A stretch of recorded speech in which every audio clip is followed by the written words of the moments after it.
Take a deep breath and then a strong step forward so you can be in a powerful position for the tricep extension. Keep your elbows in and then exhale as you power forward and extend your arms completely.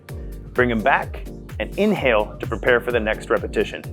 Keep your core engaged, triceps strong, and legs firmly planted, complete with great form through all repetitions.